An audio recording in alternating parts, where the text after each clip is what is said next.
Okay, thanks so much.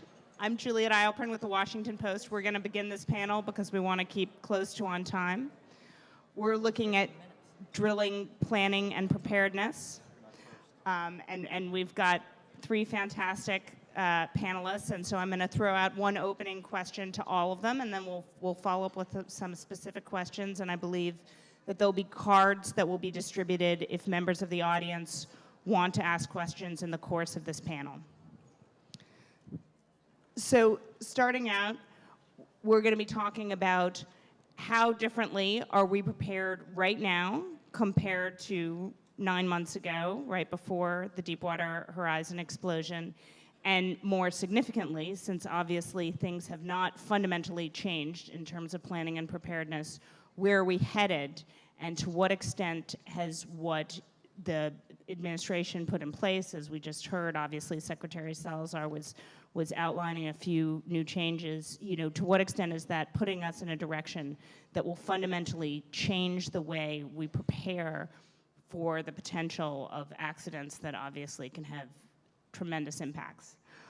So I'll just go down the line. Everyone will be able to speak to this question. We're going to start with Kim Fletcher of ABT Associates, then Francis Beinecke, obviously who heads the Natural Resources Defense Council and was a member of the Oil Spill Commission, which just wrapped up its work, and then Eric Bolito, who handles upstream operations for the American Petroleum Institute as group director. So Kim, can you start with, has there been any fundamental change at all? And more significantly, where are we headed on this? I think context for this is I come from the planning and the preparedness and the response world. And there have not been any major changes in the last 9 months. I think that we have spent a lot of time looking at lessons learned, more like lessons observed, trying to figure out where they fit, what authorities might need to change as a result of what happened. So a lot of that investigation and a lot of that research and delving into looking at the gaps between the authorities is ongoing right now. So I think that we're going to make more progress in the longer run than we have in the last 9 months. My answer to that would be, first of all, the awareness is much greater, and presumably and hopefully on the rigs themselves, the vigilance is much greater than it was 9 months ago. I mean, one would have to believe that that's the case. Hopefully Eric will substantiate that.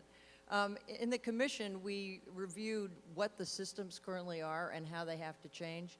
Those have not yet changed. I mean, I think the Secretary gave some very good indications of the directions they're going in, but on the response side, we're talking for completely revamped oil spill response plans that are approved by the Interior Department and by the Coast Guard, that there be a greater voice for local and state government in response than there was in this case, and a whole series of recommendations that, the report came out last week, and these things do take time to implement. So, right now, if something well, God forbid, something will not happen, but that because of the awareness of how colossal the impact of this kind of an event can have, and it really is catastrophic in the Gulf, and just reviewing the systems are in place. Our view was the systems need significant improvement, and that will take time to implement.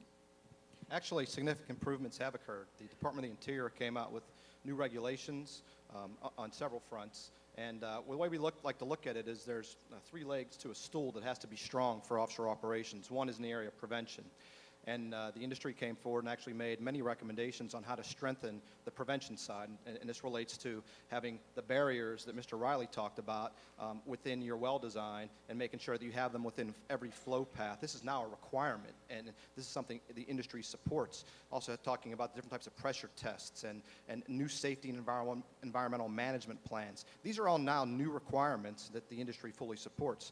On the containment side, you're going to hear some more about this from Mr. Williams, I believe, but the companies, through the Marine Well Containment Company and through some other efforts, have come up with the resources and capabilities to shut down a well if there is a blowout. And one area where we continue to work, and there was a talk about not, forgetting this and keeping this out of our minds, but the industry right now is meeting in Houston talking about improvements in spill response plans and how we can make sure that happens moving forward and that we have consistent, easy to read, easy to follow plans moving forward. So I think we've seen a lot of it, and a lot of it is in the regulations. The industry fully supports these strengthened regulations, and we fully support full staffing and resourcing of the agencies that oversee us. And I want to follow up on some of those questions, but one thing I thought we could talk about that all of you could speak to is how the relationship between all the different players in this scenario, whether it's industry, whether it's regulators, the affected communities that clearly are involved, advocacy groups, how that may change, because obviously there are things that, again, the commission outlined that are, for example, different, but also similar in terms of drawing on the industry for its expertise. Kim, obviously at ABT Associates, when you talk about being ahead of, directing global emergency management, it sounds like you're in charge of things when everything falls apart. So maybe you could talk a little. I'm the queen of the world. There you go. Yeah. So maybe you could talk about, where you see how significant a change you think there needs to be in the landscape of how these different groups have interacted in terms of preparedness in the past and what needs to be different. Yeah, the current authorities, and it doesn't really matter whether we're talking just about oil spill and the national contingency plans and the family of plans associated with the national contingency plan, or we're talking about natural hazards and the Stafford Act for disasters like hurricanes and earthquakes, or we're talking about terrorism response. I think we ultimately have to remember that it's the affected community that we're all there to serve all of us in one way or the other. And all of these plans and authorities acknowledge the local communities as having a very big role in planning preparedness, response, and certainly in long-term recovery.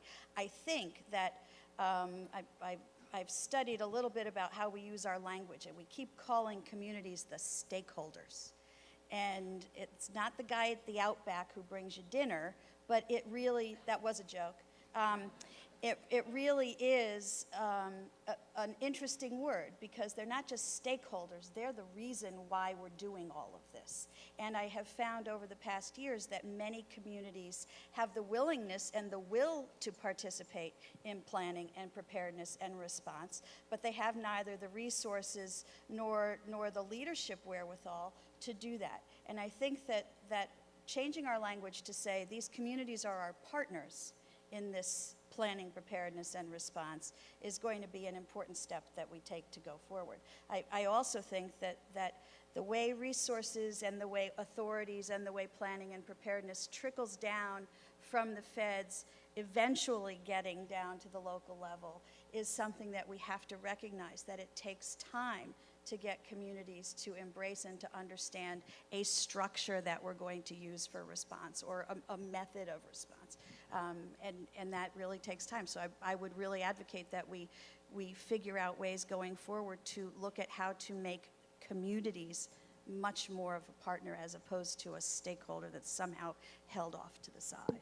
And Francis, clearly this is something the Commission spoke to in its report and talked about, how the National Contingency Plan had traditionally been structured and how there might be changes in how to involve local communities. Can you talk a little about your observations? Yes, one thing is we did spend a lot of time in the Gulf, and we heard several earfuls from local government, from state government, about the fact that the oil spill contingency plan really didn't envision their partnership. So that was a very key recommendation, that they be brought in early, that they help design it at the local level, and they also are involved in training and response. One thing about the Gulf is they're very experienced in disaster reaction because of hurricanes. But as Kim mentioned, the Stafford Act envisions a very different role for the local government than the oil spill contingency plan is. So that was one element, was state and local government. The other, and this was an experience from Alaska, after the spill there was great interest on the part of citizens to be involved, and they created regional citizen advisory councils in both Prince William Sound and Cook Inlet. And those have proved to be very, very successful in providing ongoing vigilance and preparation. The community is the most interested in ensuring that they're protected. They do review the plans. They're constantly watching what is happening in their community. So we recommended that these regional advisory groups be set up as well, so that not only the local governments, but the affected citizens can play a role and can provide that vigilance, which of course people provide, first and foremost to their own community and to their home. And Eric, I was wondering if you could talk about, clearly one of the places you really could see a fundamental change is how the industry and regulators interact. Obviously, in the past, MMS took straight word for word, verbatim, some of the best practices of API and others. Could you give a sense of to what extent the industry itself thinks it's willing to change that relationship? And also, when you talk about fully supporting these changes, including the regulators being fully funded, what does that mean, for example, API will be lobbying for, whether it's obviously the commission raised the idea of new fees. Obviously, there's a real question of what Congress is willing to deliver. So if you could handle those two questions. Yeah, I can take your last question first on the resourcing. We've already reached out to Congress, and we've sent at least 2 letters, and we've been urging them to fully staff and fund the BOEM RE. And what we are informing them is that the industry pays billions of dollars annually into the federal government through bonus bids, rentals, and royalties that are paid. In 2008 alone, it was over $20 billion. So the industry is paying its share for the opportunity to explore and develop resources. So the money is there. Congress just needs to make sure that it gets put into those coffers of those agencies. When it comes to working with the government, it's interesting because we hear a lot about how the UK does it and how Norway does it and how Australia does it, and how we maybe should look to those approaches as to how we should do things here. Yet they have a very, very close relationship between the industry and the regulator. And that partnership is something that helps make the industry and the offshore operations very strong, because the expertise is in the industry and the government can learn from that expertise. So, and you have to have that interplay. Otherwise, if you don't have open lines of communication, that's when things can break down. So we believe that it's important to make sure that we move forward with strong coordination and communication. But we understand we have to be held to the standards set forth in the regulations. So a strong partnership is necessary for a strong offshore. I'm going to ask Francis to follow up to one of the points you made, but first, how is that partnership? I wrote a whole story which dealt with the partnership between industry and MMS. How would you describe the partnership in, say, and I've spent time in Norway, I've talked to regulators and industry folks there. What is different about the partnership that they've created that has translated into better safety results than the partnership that we've had in the United States with the oil industry? I think if you talk to folks in industry, I don't think they would say that you necessarily have better safety results here. This is an isolated incident. Over 40,000 wells, over 16 billion barrels of oil produced, one incident like this. So if you compare different regimes, you're going to see strengths in all of them. The U.S. is recognized as one of the strongest regulatory regimes around the world, and Secretary Salazar has stated that before Congress. So, but I believe what we're looking at is from the get-go in any of these regimes, you have a dialogue. So the companies are explaining what their plans are for designing and drilling a well, and the regulators can look at that.